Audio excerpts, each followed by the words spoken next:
Hello, you wonderful people, and welcome back to the Blacktown Football Hour podcast. This is episode number...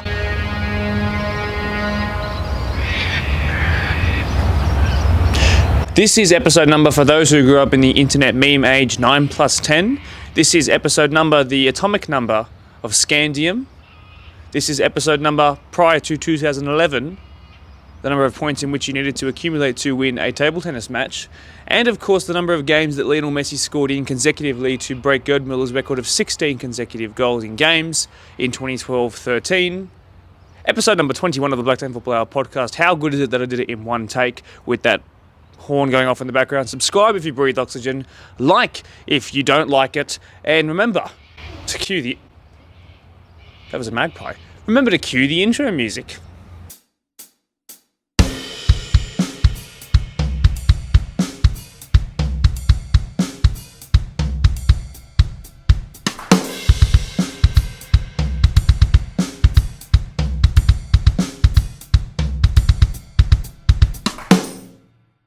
I'm being surrounded by a family of magpies at the moment here at Blacktown Football Park, so pray for my safety because I'm going to need it, I think.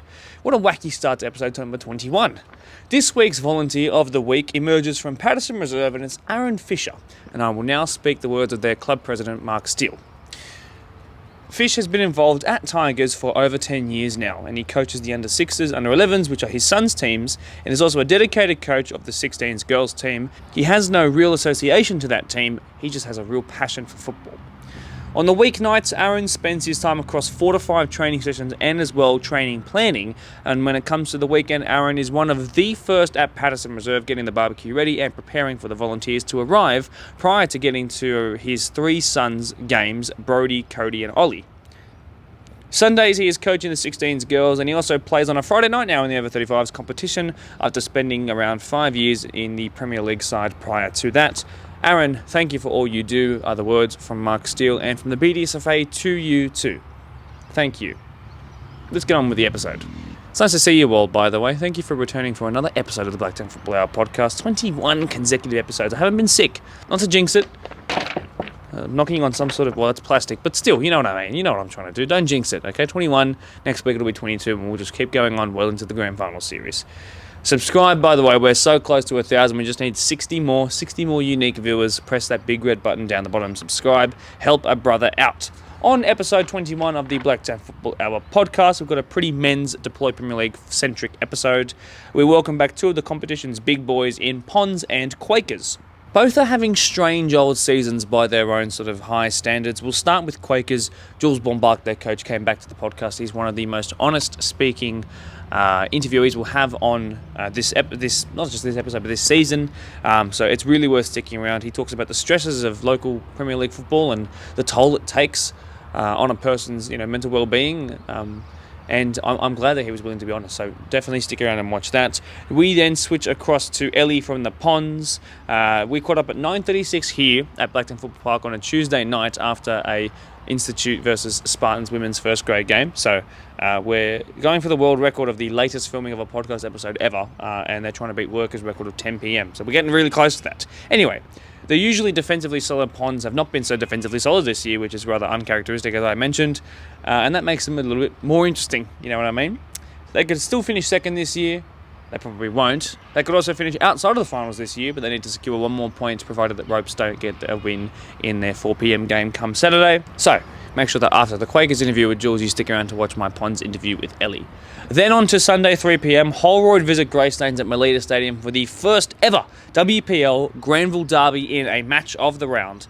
Holroyd still somehow haven't let their foot off the gas. They have been the exemplary team this year, even when they secured finals, even when they secured the minor premiership. They just keep on going. It's brilliant to watch. Now, we couldn't chat to Greystanes this week, which is really unfortunate because I love catching up with Con and the girls. They're brilliant to talk to. Until next time, though.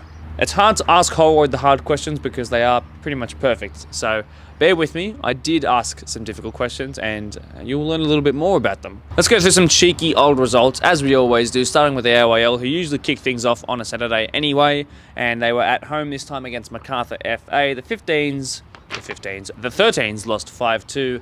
The 14s won 5-0. It was a score draw in the 15s, a scoreless draw in the 16s, and our 18s, I have not put this on the same page, and the 18s won 2-0. Now, two of those teams could secure finals football if results go their way and they get 3 points this weekend. But who are they, you might be asking? I'm not going to tell you. You need to go to the _Blacktown_football Instagram page or BDSFA Facebook page to read my weekly wrap-up that I post on Monday or Tuesday and find out before I run out of breath.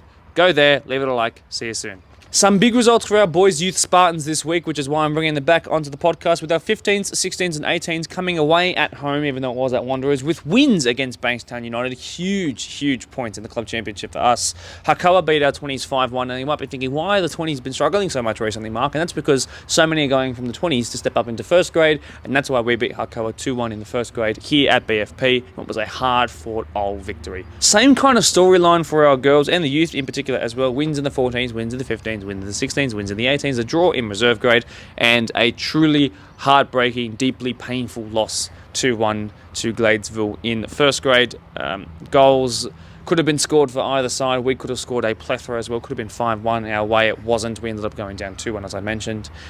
I don't want to talk about it because it was so painful. The girls also went down on Tuesday night 2-0 in the M7 derby to Football New South Wales Institute, which was a shame in itself, but that doesn't count for club championship, so I don't mind all too much at the end of the day. Now, the hosts of the match of the round this Saturday are Quakers, so we're about to speak to Jules now. Strap yourselves in. This is a great interviewee and an even better interviewer. Enjoy. Julian, it's a delight to have you back on the podcast. Thank you for taking the time out of your busy life. Of course, the little one coming up on 6 months now, as we've spoken about every single time we give an update when you're on the podcast each time. This is probably the podcast, though, we'll have to ask you the toughest questions I've ever had to ask you. But just first and foremost, thanks for being here. No, of course. Always a pleasure, mate. Let's get right into it. So first and foremost, you are mathematically now unable to make the finals series. That's in first grade specifically, and it's very difficult in reserve grade as well. Yeah. So the squad as a whole have had a season that hasn't sort of been the scenario for a long time in Quakers colours. It's out at Quakers Park. It's unfamiliar territory for the wrong reasons. So when that became confirmed in the last sort of week or the last fortnight or so, and that you knew there would be an early end of season celebration rather than a bit of a delayed one, was there sort of a moment of realisation for the lads, for the squad, where they went, we're not used to being in this position and this is kind of weird? Yeah, I think so. I think it's probably, obviously if you look at the start of the season, and there's been a lot of different things that have happened that have probably contributed to get us to this position. But you obviously don't go into a season intending to finish it in August. You obviously want to finish it in September on this, on this football pitch, ideally. But I think realisations probably only set in the last week, and that's personally for me and a couple of players that I've had a chance to chat to as well after the game on the weekend and at training. But look, it's an unfamiliar position for the last few years. When I first started at Quakers, it sort of was in and out. But yeah, it's certainly for this group of players something a little bit different that we'll see how we bounce back from it. Now, I just wanted to touch on as well, just in case anyone in the audience right now was thinking one way or another. I didn't bring up, the newborn, for example, as an excuse as to why things might be happening. You took time away from your MPL space and other sort of coaching endeavours that you partake in, usually to make sure the Quakers was the priority in terms of football this year. So I've in no way suggested that that's come in the way. I just wanted to make sure that was crystal clear. I know where your priorities lie, and that's cool, mate. That's all good. It's just that's why we're here on the podcast to chat about it. 100%. Now, with 2 games to go and technically sort of nothing to play for outside of pride and wanting to turn it on when the cameras are on, it might actually take the shackles off a little bit. We've seen teams do that. I know that your Sydney FC did that against the Wanderers in the semi-final after the ropes crossing first prospect match of the round. Funnily enough, that game. You've also got the chance to put the spanner in the works of the Ponds finals push. Now, there is still a mathematical chance that ropes, speaking of them, could catch up to them. So you can just sort of use that as a bit of external motivation. But do you think it actually will help you guys coming into this bench of the round, having, like I said, the shackles off? Yeah, actually, I really do. I think it's kind of we've been thinking about it in different ways. This is probably the back end of the season. Ever since that halfway point, we've sort of been thinking about the football a little bit differently and more falling in love with the process of a result rather than getting the result. And I think that was a big reason why we're able to sort of snap that losing streak at the middle of the year where it almost consumed us a little bit, myself included. So something that I had to sort of, I'd never had that. I'd never lost more than, I think, 2 games in a row as a coach. So that was difficult. And it was actually, through adversity, I think I've learnt a lot of lessons about who I am as a coach or who I am as a person, and how we can potentially get that out of that collectively. So yeah, I think it will sort of loosen the shackles a bit. I know that we're going to potentially try a couple of things. I've got a few things that I've wanted to sort of lead into next season about maybe the way we can approach games or formational changes or whatever. So yeah, there might be a couple of little shake-ups along the way this weekend. Good, thank you for being honest, and it's good to hear that some self-reflection came in, and I wonder how we might see that come to fruition, I guess, in the next couple of days. Now, I've got to ask about this season as a whole, because this will be the last time you guys feature on the podcast until next year. So the last 11 games read like this, and just bear with me. Yep. Loss, loss, loss. Win, win, win. Mm-hmm. Loss, loss, loss, lost upon your match of the round opponents, and then a loss before that as well. Mm-hmm. Now, everything has sort of happened, or at least in the last 11 games, which is the majority of the season, everything has happened in clumps. Yeah, one draw this year. The first 5 or 6 rounds of the season, it was 5. It was win, draw, loss. It was a bit mixed, but those 3 clumps, those losses, those 3 wins, and then the most recent 3 losses. Yep. It's very strange, and I haven't seen anything like that in my time, certainly of being sort of the head of this podcast. So, is it you had momentum, lost it, struggled to get it back, had it, and then for 3 games it was brilliant, and now it's gone away again? Is it a momentum? What kind of thing is this? I think it's more of a unfortunate turnover of players in terms of the first grade results, obviously, that we're talking about. So just to give a little bit of context on this, I've used 29 players in first grade this year, which is wow. Yeah, that's it's huge. Next to 3 starting 11s, basically. Yeah, basically, yeah. So it probably shows where we've struggled. I've had the weirdest season I've ever experienced, be a player or a coach, with injuries, broken noses, dislocated shoulders. If we look back at the team of the year that I submitted in terms of for the votes last year, there's 3 players that have consistently played this year or have been able to play, and some of them have moved on to different places, or they're just playing local sort of stuff. But a lot of them also have suffered injuries or just completely gone out of the game. 𝓢𝓾𝓬𝓬𝓮, he's probably probably the unluckiest guy. The unluckiest guy with injuries. Every time I watch him, he comes off injured. For him, mate. No, same, absolutely. Yeah, and he's a huge leader. He's a huge personality, and to not have that obviously on the park is a massive hole. And how do you feel that? You quite frankly, it's, to quote Pep Guardiola, we can't replace him, sort of thing. So, and you lose Pombard. He's gone off to Surfers Paradise to work, and you lose your spine. So we've actually probably had a bit of a mini rebuild within the season, which I'm trying to be a bit of positive about it. Is it's sort of got me thinking about combinations that would work for next season. So and just on those, the inconsistency of the clumps, I did a bit of an exercise, just was thinking about it the other day, and from positions where we've led a game in any phase, if we'd kept that lead, we'd be on 31 points. So for me, it probably says a bit of a fitness issue as well. So something that I can look at next season. Interesting. Yeah. Very interesting. But if you're using 29 players in a season, that means you probably can't even keep players match fit, whether they're fit outside of the game or not. It has been a challenge. Yeah, for sure. Yeah. But yeah, certainly to lose Ash, who's capable as a centre back or as a 6, or even further forward if he needs to be, sort of score 2 goals in a match of the round, of course. Yeah. But also then Matty. Pomba. I mean, you're losing your 2 screeners basically, or 2 guys who play right through the spine, through the most important part of the pitch. That's difficult. Yeah, and it's the way we progress the ball through midfield as well. Like we like to play obviously a progressive style of play with high pressing and try to win the ball high, or build up. We're trying to build up through midfield. We're not trying to bypass it for the most part. But look, obviously we've had to look at that. It's not only that, we've also lost for an extended period of time. I was without Ryan Marchant. I've been extended time without Soul Surgeon, Will Salinas, George Panay.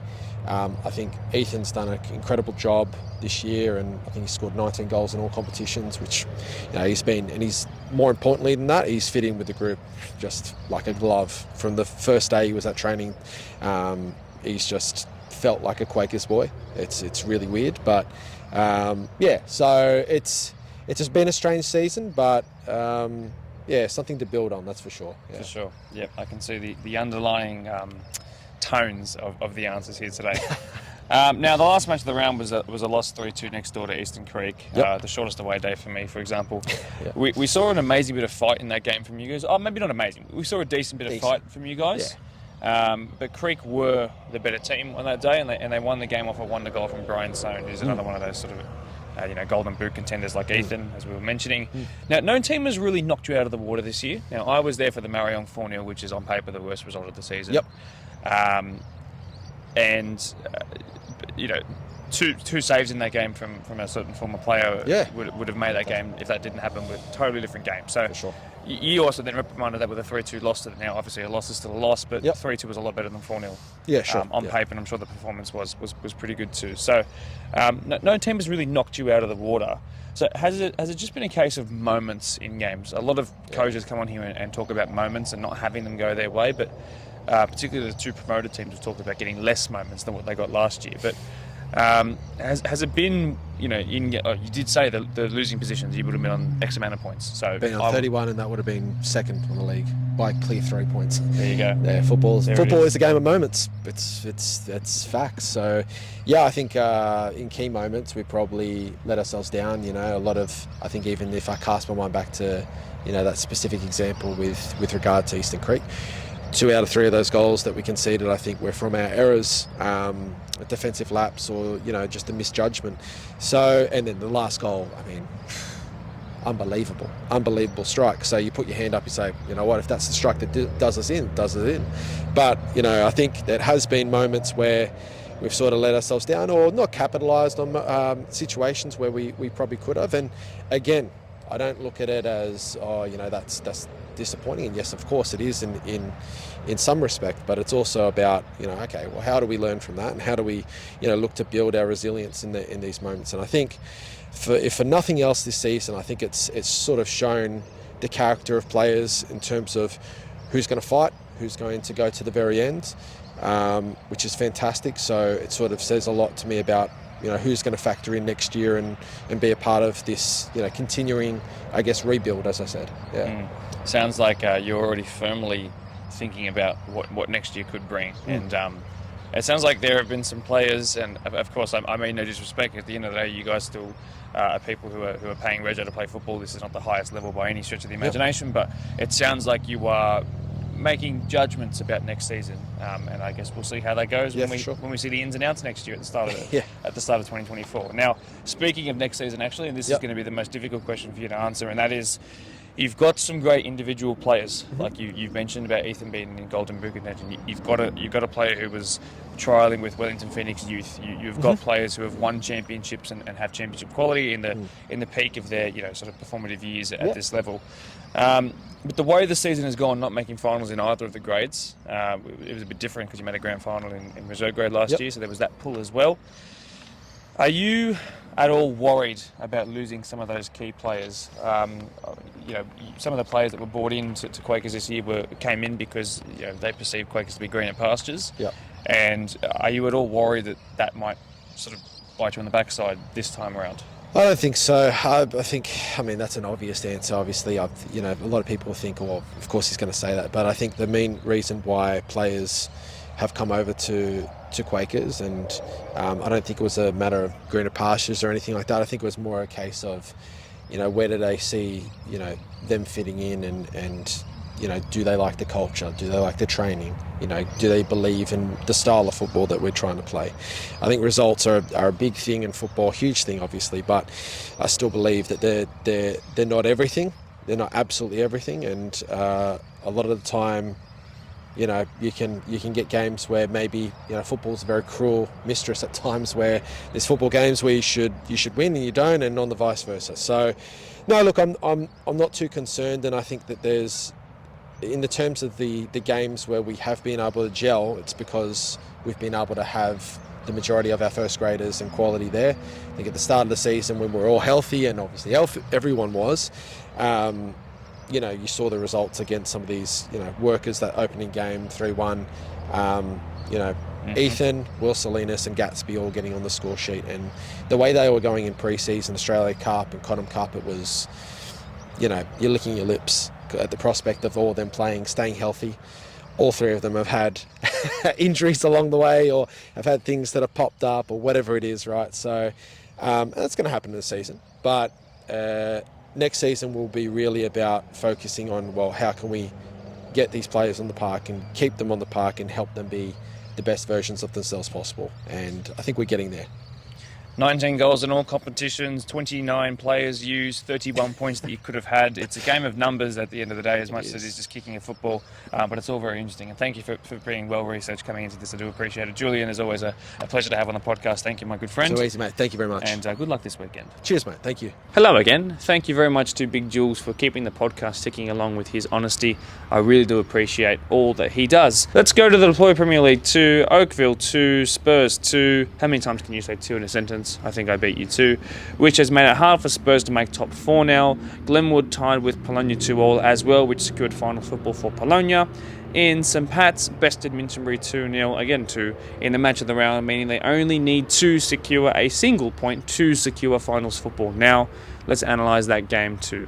It starts with 𝓢𝓾𝓬𝓬𝓮 progressing the ball out from the back, which is what you need when you've got a team like Minchinbury who was sitting in deep to defend. 𝓢𝓾𝓬𝓼 picked it up, lost it, to which T-Boy then quickly got onto it, finding his right back Vikash Mishra, who gave it straight back to Tamba Aliyu, whose shot was saved before it fell to Jets' Jackson Mans, who under pressure couldn't quite get his clearance correct. But this finish from Max Dengate is out of this world. The fact that he sees the ball bobble, still decides to side foot it, hitting it millimetre perfect, to which it then beats a couple of bodies and the keeper before finding the side netting, is insanely precise. What a goal. 1-0. Now, in typical technological fashion, the stream stopped working, so I can't show you how the penalty was won, but I remember because I am above mere mortals.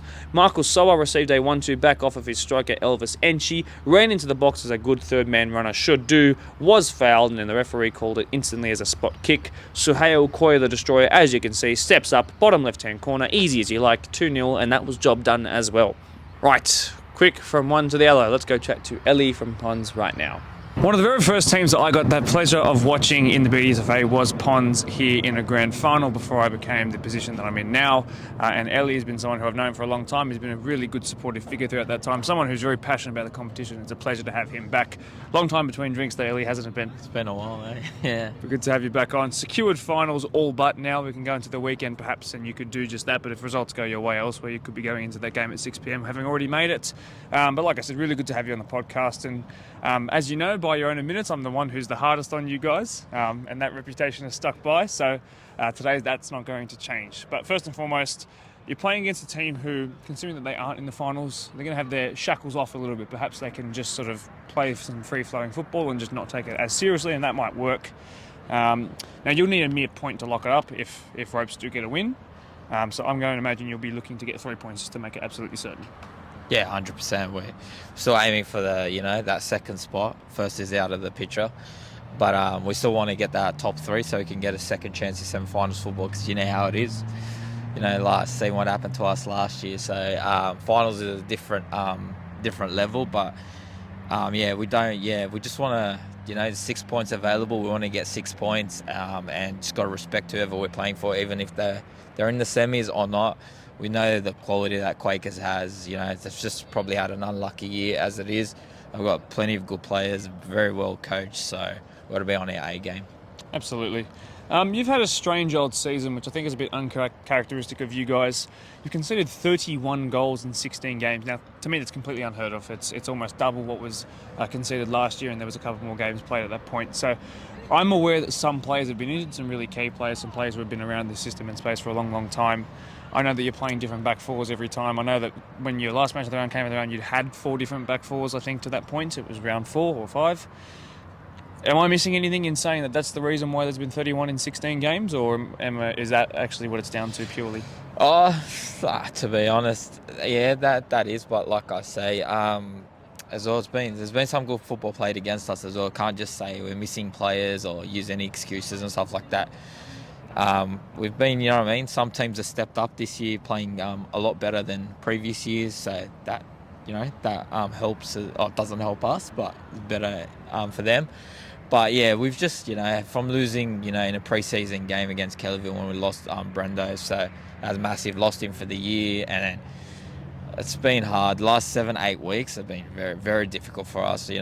Lucky to scrape 20 players every week. It's just, and we knew this was going to happen.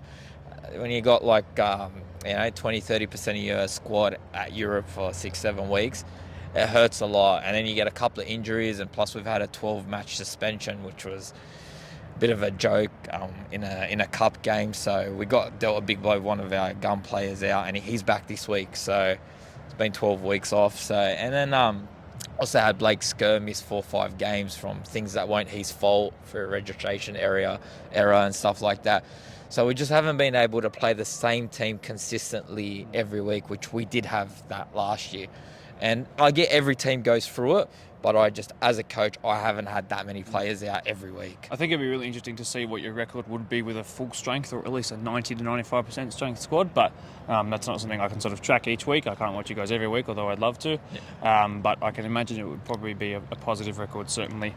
Now, you mentioned Blake. I want to talk about another Blake, because he's been a new signing this year, even though Blake does feel like a new signing, 𝓤𝓾𝓬𝓬𝓮, that is, in a lot of ways. But Blake Curry, he's come from PL2 reserve grade to PL1 first grade. He scored 5 goals in one game against Riverstone. His tally has been at 11 for a couple of weeks, but he was right up there and still is up there in the Golden Boot race. It might update, I don't know. What a player. What an acquisition. Yeah, it was. Yeah. It was a bit lucky how we got him at the start. Things fell our way and he came over. I didn't really go out to get him or anything, just came over with a bunch of mates. And since I got him, when he came with his mates, they were all reserve grade players, and I sort of spoke to him like, how well do you think you are? And I will see the talent that he had from just that first training session, that in my head, I knew he was a first grader, but I didn't want to push him. I wanted him to feel comfortable. And then after a couple of trials, we eventually blooded him. He played a game or two, and he's just one of the best players on the field, if not the best player right now in our squad. So he's got a great attitude, willing to learn. He's still very young, to be leading. I don't know if he's still leading, but leading the goal scoring in thing. We had Blake, the other Blake in our team, 𝓤𝓾𝓬𝓬𝓮, lead it last year. But he's very young, and he came from 2-3 divisions lower to what it is now. And last couple of weeks have been a bit tough for him, because he's missed 1 or 2 games in that. But he's back, and hopefully we get him firing again to that early form that he had at the start of the year, and he kicks on. And First time I had the pleasure of watching him was when he burst onto the scene, the match of the round scene, at least in a grand final here in the PL2 reserve grade. Prospect did lose that one. Speaking of Prospect, you would have seen a certain podcast with them a number of weeks ago, which obviously had its own thumbnail specific to the situation, and we can see you drawing a smile across your face at the moment. So I'm not here to talk about that at this point, because it's been so long since then, and it's not really relevant as much to you guys. But I know that the story of bringing across all his mates, and I'm glad that you've been able to bleed him into that first grade space, and he's been a really wonderful thing. Blake squared up front, leading the larger ponds, which I think is great. Just touch up on that. I heard the thing, and I'm actually mates with Johnny and the coach there. They're actually really good people. Yeah. It wasn't that whole reserve grade team didn't come to us. There's only about 5 players, so I don't know where the rest are gone. But yeah, he was obviously one of them. But it wasn't like. I don't know how the story's been told there, but it's a completely different version from our point. But when they came firstly, we had no idea. We just let them go, have a go. They were great boys, and they've been amazing anyway all year. Now, speaking of brilliant wingers, someone I didn't get the pleasure of watching, but he had 4 goals. It's actually still registering on the Golden Boot race, is Tong. Back into the NPL2 space with Mounties. He got the call to go back to the promised land, I guess you could say. Have there been any other departures like that mid-season that have sort of hurt you guys, or is he sort of the only one or only one? Nah, he's the only one that's the departure. The rest have all been injury and at Europe, so on holiday. So that's the only one. But he's been a big loss for us. Great young as well, very young. And I knew when I signed him at the start of the year, most of the boys in my team want to still inspire to play high up. So as a coach, you love that as well. So it's actually, we love that at Ponds, when players go step up. We don't hold anyone back. Going to another club, we'd get upset, in the same league, but anything to go and pursue your career and, you know, keep going. Why not? And, you know, he was getting watched every game that he was playing for us. So it shows, you know, we're doing something right at our club for players to be going that high. Certainly. Now, in terms of scouting, I know you've just spoken about the reserve graded prospect. I know you've just spoken about Tong leaving. But in terms of recruitment for next year, I know it's probably the earliest I've ever asked someone about this, but you got some players who are teetering on that age of 34 to 35 now. Obviously, you've prepared for this question because I sent it to you a couple of hours ago, but some really key defensive guys, even into the midfield, who are getting to that point where that over 35s competition might just be calling and they'd probably rip it to shreds, to be perfectly honest. Have you even sort of thought about sort of that far ahead? I know everyone likes to say, we take it one step at a time, but you've got to be forward thinking at times. So those guys who have been in and out of the team because of whatever reasons and injuries and, you know, I know there was some health issues at times, but have you thought about that? And is it a problem yet?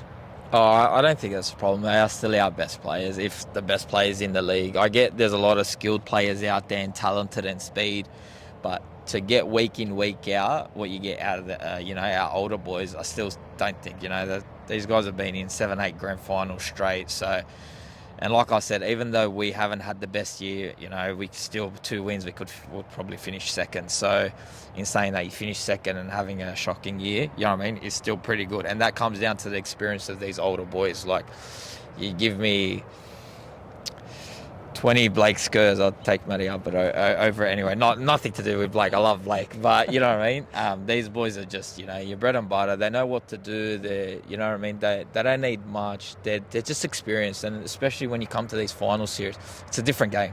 Doesn't matter where you finish on the ladder or in that top 5. It's a different level once you start playing. Now let me read this out to you. Obviously, you can still make the top 2, which would get you some benefits as well.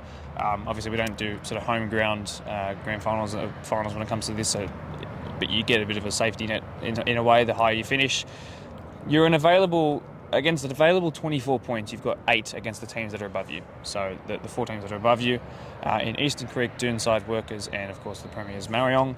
Now, that's not necessarily, you know, you haven't got a hoodoo. I spoke to some Pats. They've got 2 from an available 27. That's a mad hoodoo. It's not a bad record. It just shows that those teams tend to just beat you. That's why you guys are sitting in that 5th spot right now, but you can still very much make 2nd or 3rd or 4th, whatever.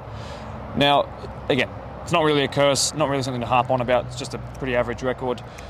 Is it better to know that you're actually able to win these games every now and then, sometimes yes, no, rather than having some sort of strange record where you know haven't beaten a top 5 side yet or haven't beaten a top 4 side yet? Would you rather be in the boat you're in now, or would you rather be trying to fight against some sort of curse thing? Because we have seen a lot of curses in recent weeks.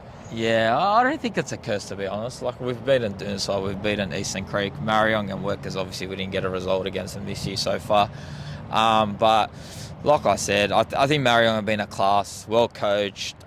They've just been a class this year. Haven't dropped the game yet, so I think they're the team this year, and they've been our rivals for the last 5 years. So we've squared off in 2 grand finals. Love to have a 3. You know, it's like a state of origin. You know, what I mean, we're 1 each, so I'd love to have that 3rd one against them and settle it. But the other teams, Workers have stepped up. Such a young squad. They've got a couple of older boys in that team now, a couple of recruits. They've been really good. Both games against them could have gone either way. Like, our last game we played, we dominated first half, couldn't score. They come out the second half and just ripped us apart. So just that young team, hungry. Doonside, gutty team, you know. They'll stick in it to the 90th minute. They made it really difficult to score against them. And then you got Eastern Creek, where they put 10 on you, or you can flog them the other day. They're just in that. But they're a very good team as well. So, like, to be honest, we know, not sounding cocky, we play well, we can beat anyone. It's just we haven't hit that yet this year. That's the disappointing thing.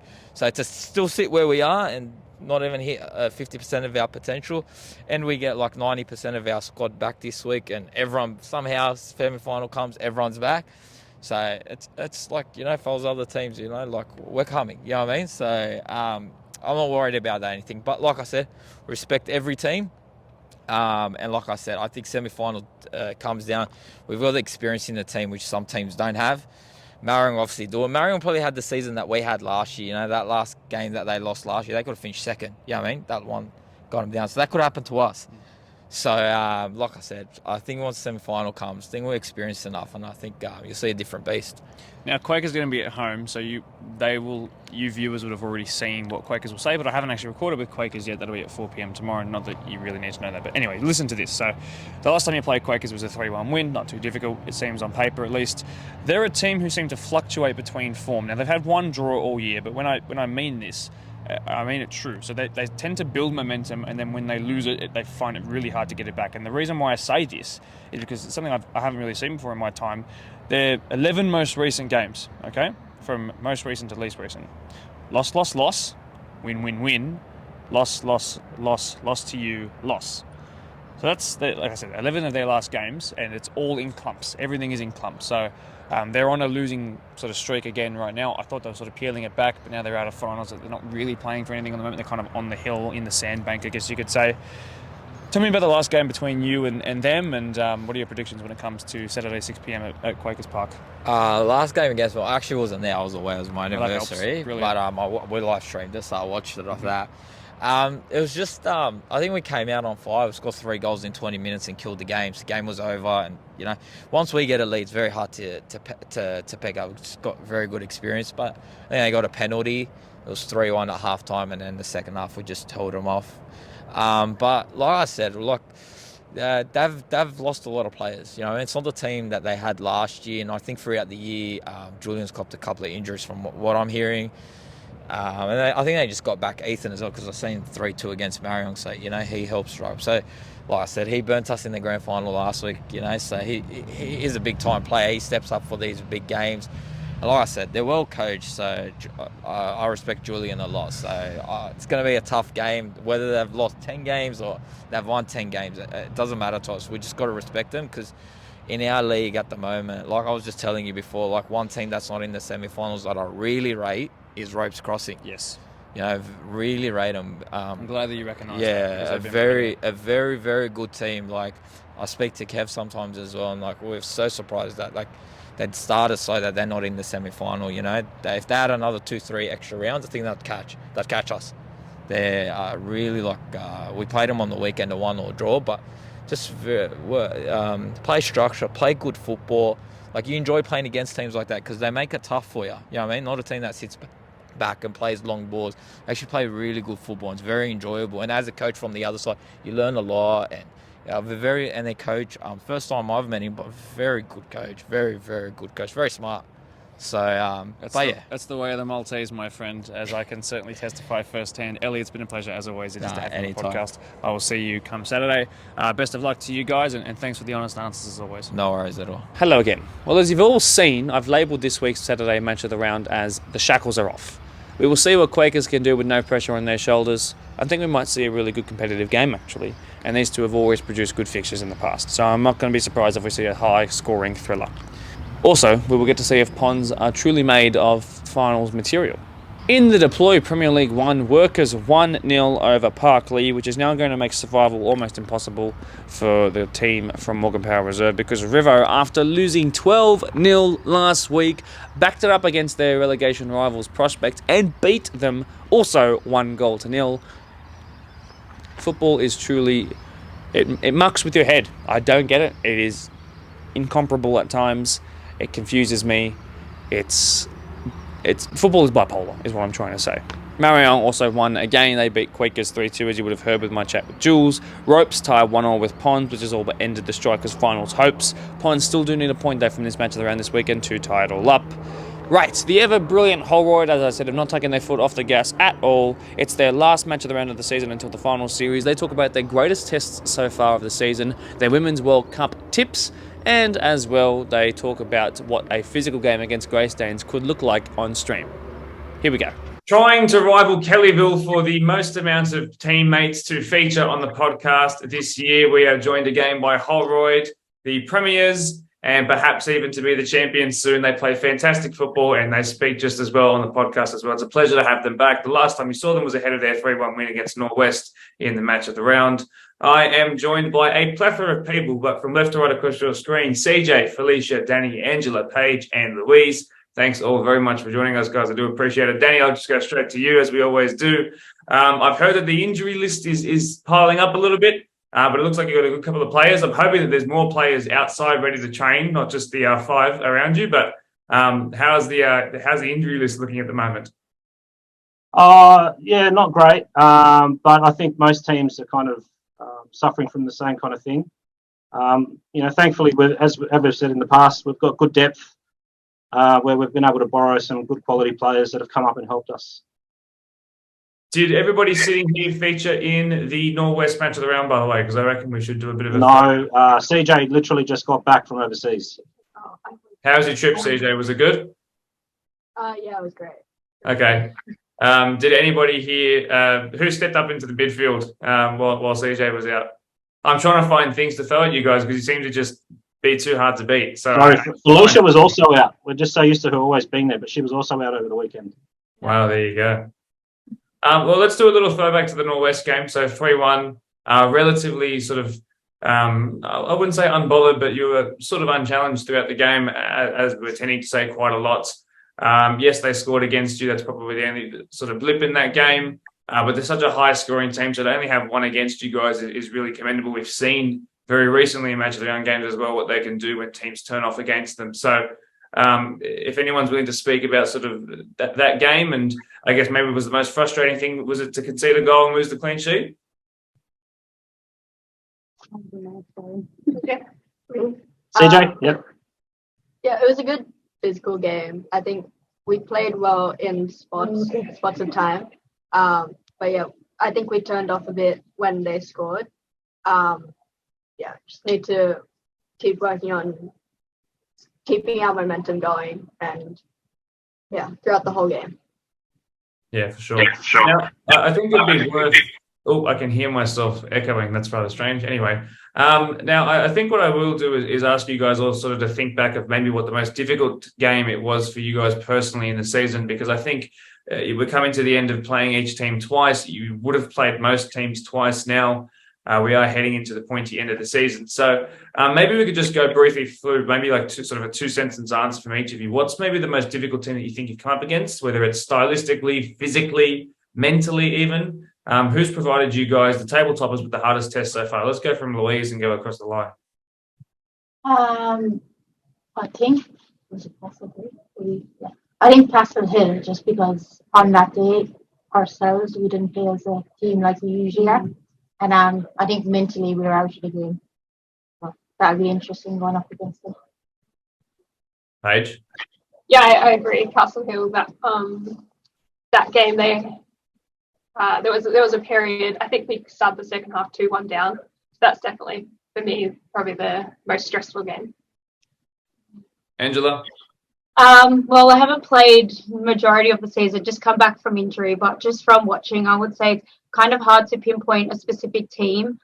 I think all the teams are really dynamic and we've had our ups and downs in each individual game. But I can say that Castle Hill was a bit of a standout because first half we started really slow. I think we were a little bit complacent, and second half we came out all guns blazing. I think the lesson to be learnt is to start off strong, like at kickoff, like get the job done early. Danny, is the most challenging team you've come up against your own team, perhaps? At times, definitely. Yeah, look, I don't disagree with the girls. Castle Hill, that game probably, I wasn't as satisfied, I suppose, with that Castle Hill game. And not to take anything away from them, but I think we were our own worst enemy in that game, and we probably made it difficult on ourselves. But full credit to them, they knew that was going on, and they took advantage of it. So, but overall, I think, I keep saying this and I feel like I'm on repetition, there's not a team that has been an easy win. Look, maybe this last weekend playing against Marion, we got a few goals up and their heads potentially dropped, knowing they're out of contention as well. Don't have as much to play for, but the first time we played them, they even gave us a good run. So it's been a very, very good competition overall. Yeah. Felicia, same sort of question. Yeah, I'd have to agree with Danny. Especially as all the teams are improving over the season, it's really hard to pinpoint because we only versed them twice as well, so we can only compare to the initial match. I'm just going to go based off the most recent game that comes to mind versus Kellyville. We're playing in wet weather. They posed it was a technical challenge. Yeah, that would be my take of it. And CJ, I know you've missed the last couple of games, but may as well ask you as well. Yeah, I think with some of the other girls, Castle Hill, just personally for me in the midfield, their midfield trio was really frustrating for me to try and break down. So yeah, going up against them would be a good challenge. Yep, absolutely. Forgive me for any background noise you can hear, by the way. Maybe just a little throwing question, because I know we have so many different cultures and nationalities and backgrounds, but are we all, who are we all supporting in the World Cup, by the way? Because I'm pretty sure that, particularly on the two ends of the seats, there would be some happy and unhappy people, depending on who you ask first. So we're going to get about 4 to 5 different answers. We are. I'd love to go through them, though. Have we all been watching at least? Yeah. Has anyone... Do you want to ask them who they're supporting, though? Yeah, I do. I do want to ask. I'm going for Ireland. Yeah. New Zealand for me. Matildas, also Italy. My mum's Italian, but mostly Matildas. Just Matildas, no one else. Matildas are Spain. Philippines and the Matildas. Yeah, massive congrats to the Philippines as well. Of course, headed by an Australian, so we're always looking out. Congrats. That's going to be an awesome feeling. First team of any Philippines of any age or sort of gender that's made it to a World Cup, and they've gone and scored in one. It's just brilliant. Awesome. I want to do a little throwback specifically to the Greystanes game. I was hoping that everyone along the line would say that Greystanes was their most difficult game of the season, but no one did. But we're going to throw back to it anyway. It was a 2-0 on a Wednesday night, so it would have been a catch-up game due to whatever reason. And you have them again. Now, Greystanes are known for being a team who are physical and they last in games for the entire 90 minutes, which makes them tough to beat. It's also a Granville derby, which is the first in the match of the round, which I think is fantastic, and it's the only one because there are only 2 Granville teams. So it's going to be a real good occasion in that sense. So, Danny, what do you sort of remember? What do you know about them from across the last couple of years, even though they are kind of a new team? What are you expecting out of this one? The same as what we've had for the last couple of years, and that's physicality. It can often throw you off your game sometimes, how physical they are. But we've been up for it. We were up for it in that first game that we played them. Although it was 2-0, we probably could have put maybe another 2 or 3 goals away. So a little bit frustrating in terms of not finishing them off quicker. But yeah, look, I'm sure they'll be looking for some sort of revenge, and they'll be up for the game regardless of whether in contention for finals or not. But yeah, definitely be a tough game. We're ready for it. Very last question, but I want to keep you from training as well. Or maybe I do to make the competition harder. I don't know. I'm not that evil, I promise. But what I have heard is that lots of people have been saying here today is that other teams have been improving throughout the season. I would totally have to agree. Stylistically and just fitness-wise as well, certainly people are getting better as the season goes on. Long may that continue for the sake of the competition. However, I wanted to ask you guys, I think I've asked you something similar before, but would you suggest that you guys are still improving at this point in the season in the same way? Because you have been ahead for so long. Do you still find you're finding new gears in games or creating new plays that you maybe wouldn't have done at the start of the year, or you found a sort of new connection with teammates? Does anybody feel like they're still improving now? Because an even more scary Holroyd heading into the final games of the season is truly formidable. So does anybody have an answer to that? I'm happy to answer.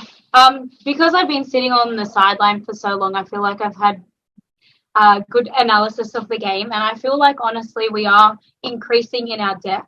I think that we've had some really good sessions in training that kind of pinpoint things that we think we could do better, and I do see a really big improvement. If you just take the last game, for example, we won 6-0.